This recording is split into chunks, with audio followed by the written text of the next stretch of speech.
Hi guys, it's Mike from Ham Radio Science. It's been a while since I've done any videos, and I hope that I'll be able to do some more here pretty soon.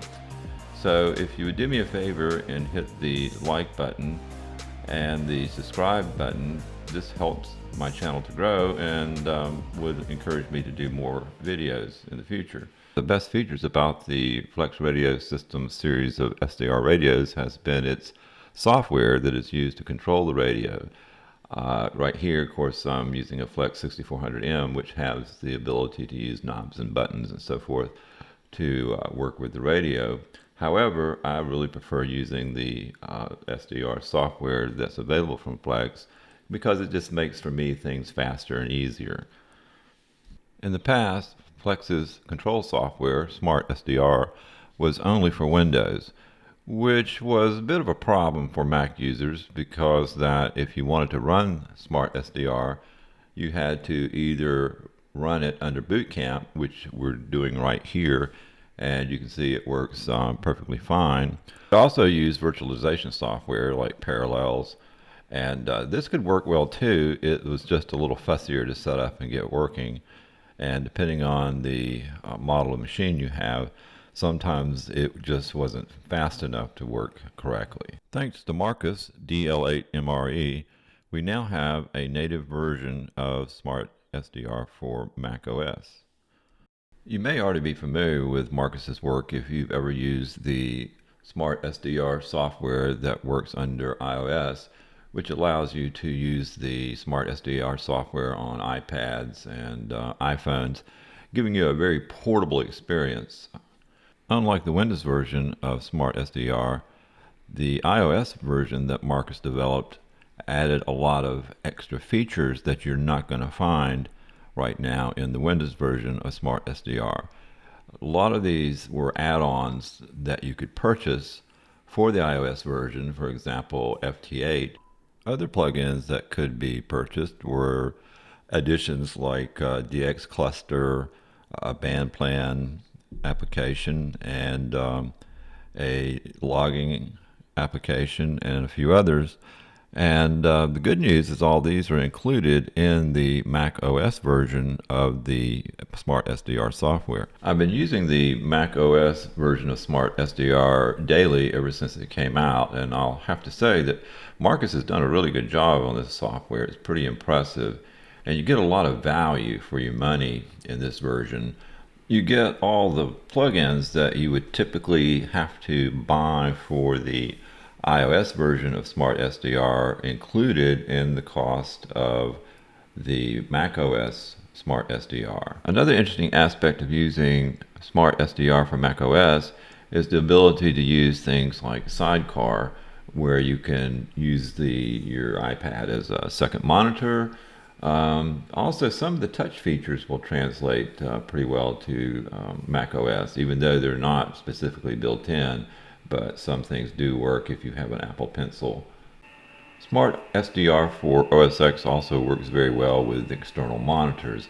For example, here we have a laptop that is going to be a little small for showing all the extra windows that is offered in SmartSDR. So hooking up an external monitor will solve those problems, and most of these windows are detachable and movable. Speaking of laptops, if you happen to own a MacBook Pro 16-inch model, you'll find this software just works great on this particular platform because the new MacBook Pro 16s have some really great built-in speakers, as well as some really nice built-in microphones. So you would have a pretty formidable portable station in this configuration. SmartSDR for macOS can be purchased from the App Store, and I'll say one thing that's been really great about this software is that as bugs and problems come up, Marcus has addressed those very quickly, which is something we don't see on the Windows version. It just takes a longer time for those updates to occur in the Windows version. Okay, let's switch over to the actual software and take a look at some of the high points and some of the settings, and just to kind of show you what's there. When taking a look at the main screen of SmartSDR for macOS, you'll see that it looks very similar to the Windows version of the software. Matter of fact, it's almost identical. So if you've used the Windows version or if you've used the iPad version of SmartSDR, you'll be pretty right at home at this point. If you look on the left side of the display, you'll see that you have pretty much the radio controls you've been used to in SmartSDR. And we'll see we have, of course, over here our power settings, our meters, and our output settings for your microphone, and of course just the other standard settings like for your antenna and so forth. So again, this is a pretty familiar operation for a lot of you that have used SmartSDR on either platform. Okay, we're going to take a look at some of the setup information here when you get started with SmartSDR. So if we go into SmartSDR and pull up our preferences, there's some information that you're going to have to fill out. And this section has to do with how you're going to connect to your radio from SmartSDR. And some of these are fairly familiar. I had pretty good luck with just using Discover and going from there. And then you also have your SmartLink account setting if you are using that feature.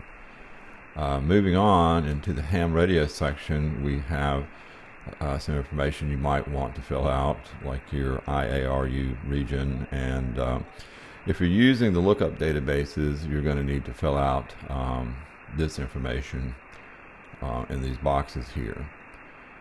Now under general, we have some features that you can switch on or off, or use them or not use them. You can make some changes to how some things are displayed and so forth in this particular box. Now if you're using CW, you want to check this area out to be able to set some settings that deals with your CW key and so forth. You can tweak the mouse and trackpad to your particular use and preference here by changing the sensitivity or changing the way the mouse wheel works. And then we have some extended network related settings that might allow you to tweak your system to perform a little bit better on your network, whether you're using Wi-Fi or directly connected to the radio. There's also a built-in spot feature here, and this is where you can customize what you want or don't want when you're working with the DX cluster. And then the important one here is information and support. This is where you can come in and check to see where you can get help and look up information about the application or your radio.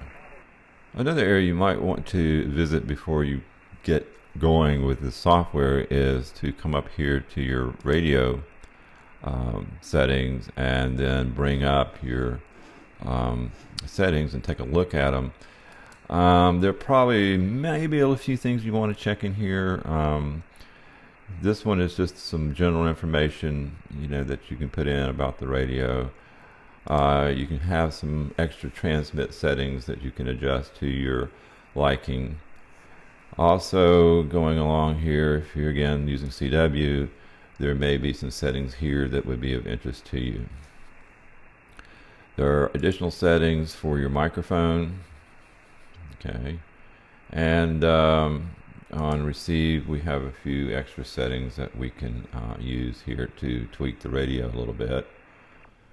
We also have some adjustments to filters for voice, CW, and digital, which you may want to take a look at this. You see they're all set at auto right here, which is kind of where I would leave them because I don't know exactly what I'm doing with that. And then we have our RIDI mark default setting that you can change if there was a need. If you have an antenna tuner, you might want to take a look in this area to see if there's anything that you want to do, like clear all the memories and so forth.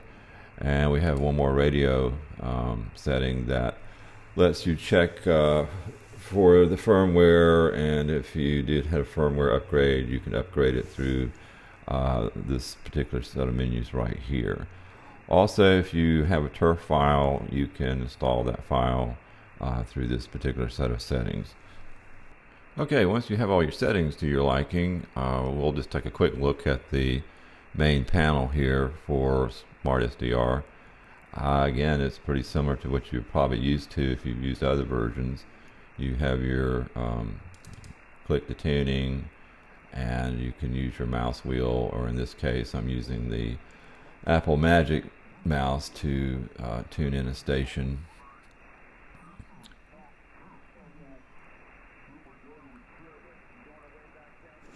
And of course up here you have your volume control. Now, one thing I would recommend that you take a look at pretty quickly is this little gear icon here, because it brings up your audio devices, and that's one of the neat things about this piece of software, is it does support the internal audio settings for the Macintosh or MacBook or whatever you're using. So right now I have it set to built-in output, which means this audio is coming out of the iMac here that I'm using speaker. But one thing you really want to look at is the output buffer, because if you just don't have this set quite right, you may have some noise or some popping noises. I just keep this one set to large because this machine is pretty beefy, so I don't really have any trouble with that. And you can switch your input devices. I have an external device connected, a Scarlett external audio device, and you have some other little tweaks here that you can use to set up your audio. And down here you can actually switch this over so the audio is not coming through your Macintosh. And we also have this enable tracking notch filter, and you have to enable this in this panel if you're going to use it elsewhere in the software. So that's one thing you might want to take a look. Okay, on the slice indicator, you can double click on this and bring up some information here. You have to kind of hit it in the right place, but you have your wide noise blanker, noise reduction, auto notch filter. These can all be adjusted from this particular panel. Okay, clicking up to the top can bring up your antenna settings. Okay, so if you're using a couple different antennas here, you can get to these pretty quickly.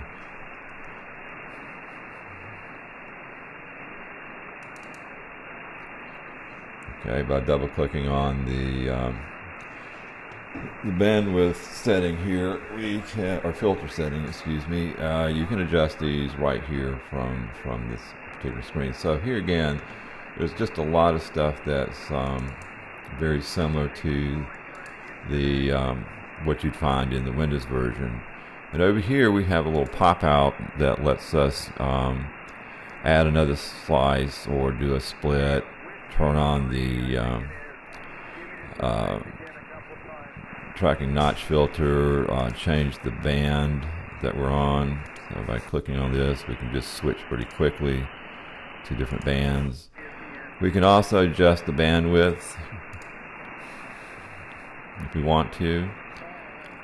There's a few display adjustments here that you may or may not want to change. If you have memories, or if you have memories or you want to add a memory, you can use this particular feature here. Okay. And then we have our little logging feature that we can pop up real easily just by clicking on the log button. So again, a lot of this is pretty standard to what you probably would have found in the version for the iOS. A lot of this is taken from that. Of course, we have our other settings over here on the left that we can change or work with here. Okay. Depending on your version of the 6000 series radios, you can add extra pan adapters if you want to.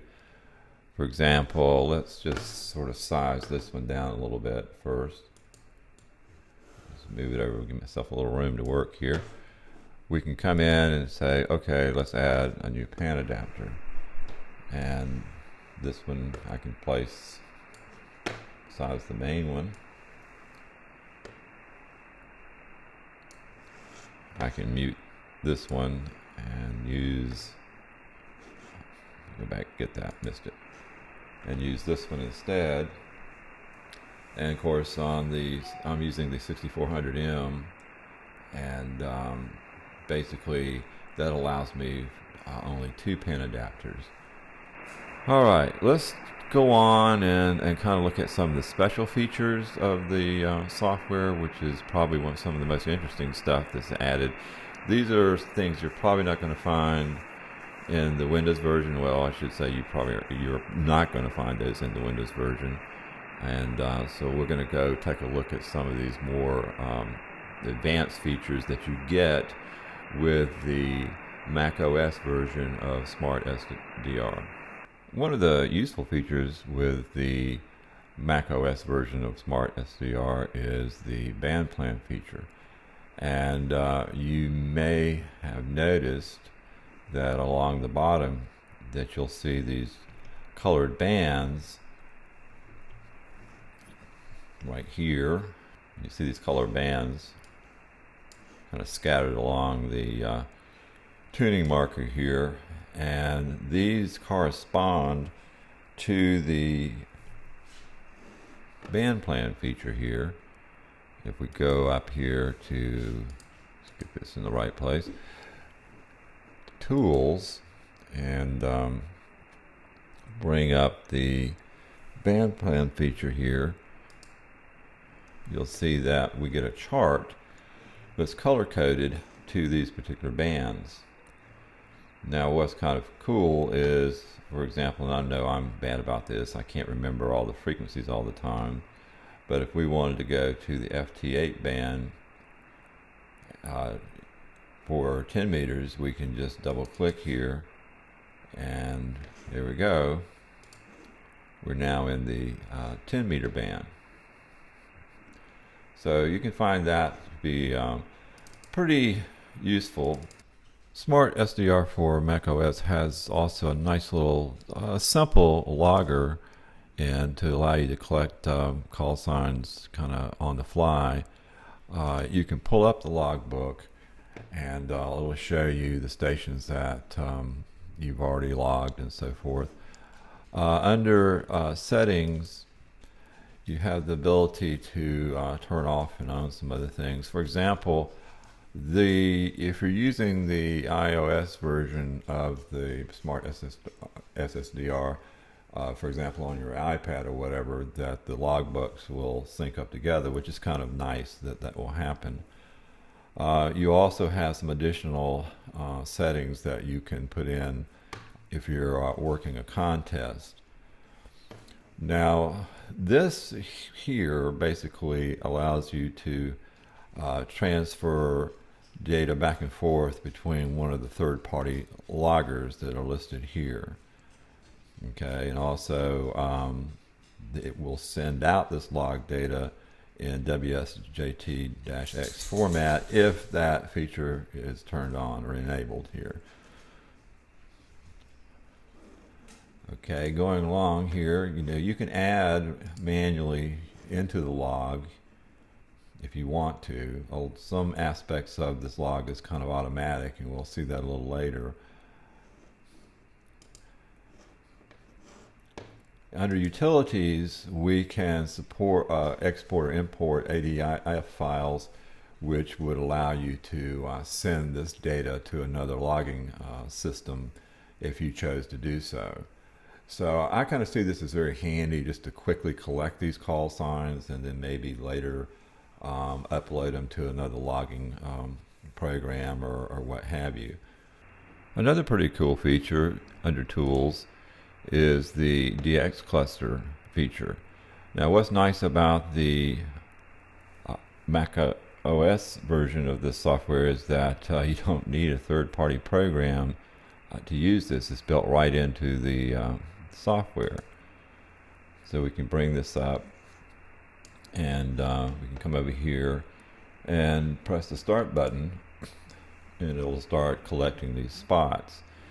Now, you will notice that right here the spots begin to appear at the bottom of the spectrum. Let's move that out of the way a little bit, and you can see where these particular spots are and work them if you want. They added another little cool feature here, and that is the mapping feature, which will bring up a map and showing you where these DX spots are occurring. So you can zoom in and rotate this and take a look. For example, here's where I'm located, and you can see where these spots have been collected. You can also continue to zoom in and blow this up so that you can see more detail in these locations. And we can go in pretty close here. Keep going, keep zooming. And go into quite a bit of detail here. You want to keep going. So basically what you get is a satellite map of particular locations that you can view if you want to. Keep going until we hit the maximum resolution, and that's about as far as we can go.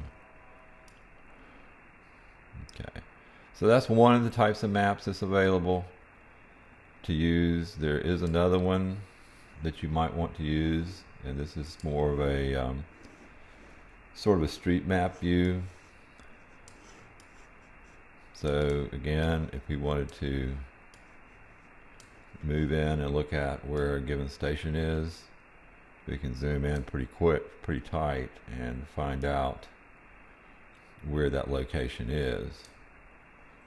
Okay, you see we have kind of somewhat limited view here. This is more of a street map kind of thing, but it's handy if you want to know where that signal is coming from. You can also click on the locations, and they'll show you some information about that will show you some information about the particular stations that are being heard. Okay, so that's a nice little feature to have. Okay, another handy little feature up here under our tools section is the call lookup feature. You can take, say, one of these calls that you're seeing here on the DX cluster and key in the information, and you can do a lookup on that call. Okay, so we get information about the station owner through ham QTH, or you can use QRZ, which just gives a little less information, but you can click on view of QRZ.com and see the information for that particular station also. So that's kind of nice to have when you're just kind of curious where some call may be. Okay, going back up here to the tools menu, we'll just touch on a couple of these. There's some settings here for your CW keyer, and there are various aspects of this that you can change. There is in existence somewhere a USB cable that you can plug a straight key into and have it work directly through the computer. And you also have a place here to turn on a foot switch. So these are some settings that you might want to check out if you are using a key or using CW. Okay. Another interesting one here is the MIDI controller. I may come back and do a video on this, but this lets you enable a MIDI controller to control the various functions and features of the radio as well as the software using actual physical buttons. One of the best features of macOS SmartSDR is the FT8, FT4 built-in client, and this is kind of nice because you don't have to really worry about trying to set up an external program with virtual cables and virtual audio cables and so forth to get it to work. It's just built right in and it works. All you have to do is go up to Tools and pick FT8, and you'll get your little FT8 panel up here. Okay, you also have the ability to pick from the various frequencies that FT8 or FT4 is available on. Let's see what's going on at 40 meters right now. Now when I click the RX button, it switches to that particular frequency range and zooms in on it. Not much happening there. Let's see about this one. Okay. Now once the program has gone through, the FT8 program has gone through a cycle here of listening, you'll see it'll populate the section over here of the stations that are being received at the time. Now I keep mine on automatic. There are some other settings that you can use and so forth, but what is kind of nice is that this in automatic mode will actually complete a QSO for you automatically. So if I double click on the station that's calling CQ, when the next cycle comes up, the radio will go into transmit, as you see here. Now it will continue to keep transmitting until a signal or a contact is made. And let's see if we get anybody that comes back here. Let's give it a second or two.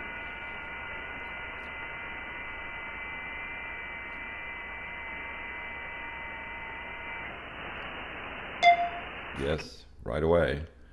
And you'll see in the pink one here, this is my transmission, and the other station is responding at this point. And we wait for a reply.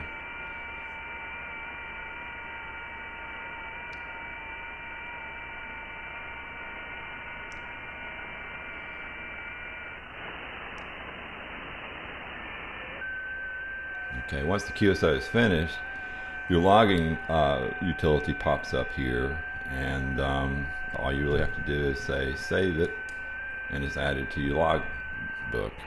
Pretty easy peasy here.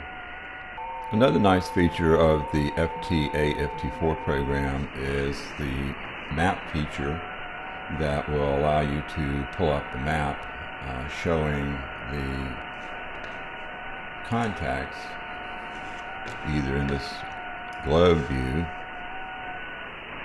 which again, like we saw earlier, we can zoom in on this and see where the contacts are. We can also switch it to more of a standard type map and zoom in. And we can click on the little C's here that shows us what stations or what, who they belong to, the call signs. Another nice little feature here is that you can come over to your received stations list, and if you want to know a little bit more about one of these stations, you can right click and pick about, and it'll pull up your lookup from either one of these sources, so you can pull in information from here or this one, or you can even go directly to their QRZ page.